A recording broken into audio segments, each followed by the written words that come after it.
Hello, അസ്സലാമു അലൈക്കും.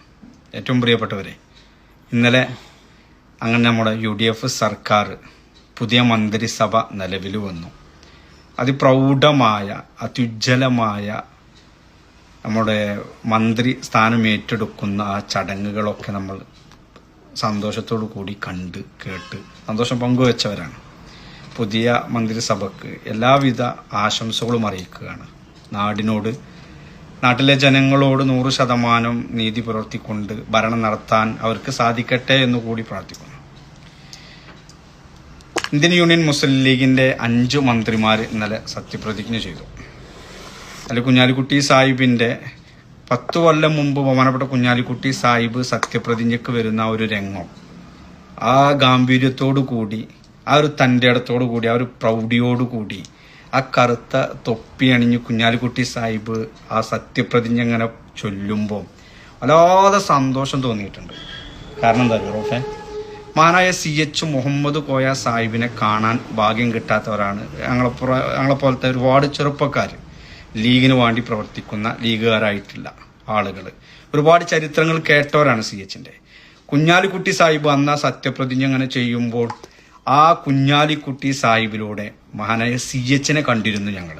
ആ തൊപ്പിയൊക്കെ ഇട്ട് ആ ഒരു ഇതിലിങ്ങനെ ആ ഒരു ഗാംഭീര്യത്തോടു കൂടി പറയുമ്പോൾ അന്ന് CH ഇങ്ങനെ ആയിരിക്കുമല്ലോ സത്യപ്രതിജ്ഞ ചെയ്തതിലേന്നൊക്കെ നമ്മുടെ മതത്തിന്റെ ആ ഒരു ഐഡന്റിറ്റി, ആ തൊപ്പിയൊക്കെ ഇട്ട് വന്നപ്പോൾ വല്ലാത്ത സന്തോഷം. കാലം കഴിഞ്ഞ് മുന്നോട്ട് പോയി 10 കൊല്ലം കഴിഞ്ഞ് വീണ്ടും മന്ത്രിസ്ഥാനം ഏറ്റെടുത്ത് ബഹുമാനപ്പെട്ട കുഞ്ഞാലിക്കുട്ടി സാഹിബ് സത്യപ്രതിജ്ഞയ്ക്ക് വരുമ്പോൾ എന്തായാലും ആ ഒരു തലപ്പാവ്, ആ തൊപ്പി ഇട്ടിട്ടായിരിക്കും എന്നുള്ളൊരു പ്രതീക്ഷ ഉണ്ടായിരുന്നു. പക്ഷെ ആ പ്രതീക്ഷ അസ്ഥാനത്തായിപ്പോയി. ആ പ്രതീക്ഷ നിറവേറിയില്ല.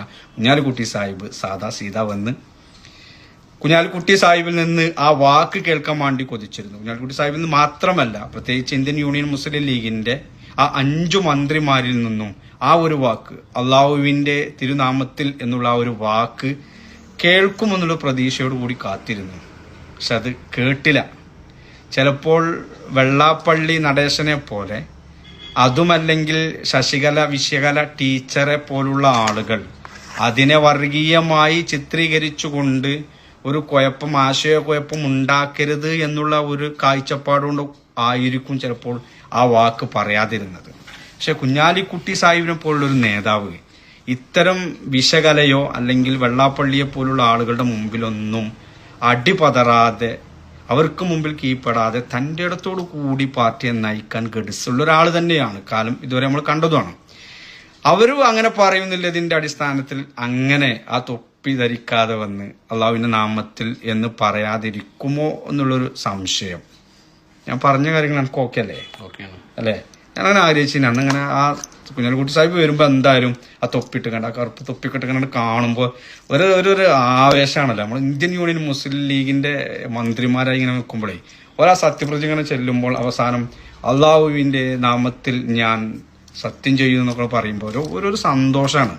നമ്മുടെ മതത്തിന്റെ ഐഡന്റിറ്റിയും കാര്യങ്ങളും എത്ര വലിയ സ്ഥാനത്ത് വന്നാലും അത് നമ്മൾ മാറ്റി നിർത്തപ്പെടേണ്ടതല്ലല്ലോ. നമുക്ക് കിട്ടുന്ന അവസരങ്ങളിൽ അത് നമ്മൾ ഉപയോഗിക്കേണ്ടതല്ലേ. അതായത് അതിൻ്റെ ഒരു വിഷമം ഈ ഒരു വീഡിയോയിൽ പങ്കുവെക്കുകയാണ്. ഇതിൻ്റെ അടിയിൽ ഇനി കുറേ കമൻറ്റ് വരും കേട്ടോ. ആ കമൻറ്റുകളൊക്കെ പൂമാലകളെ പോലെ സ്വീകരിക്കുന്നു. ഓക്കെ.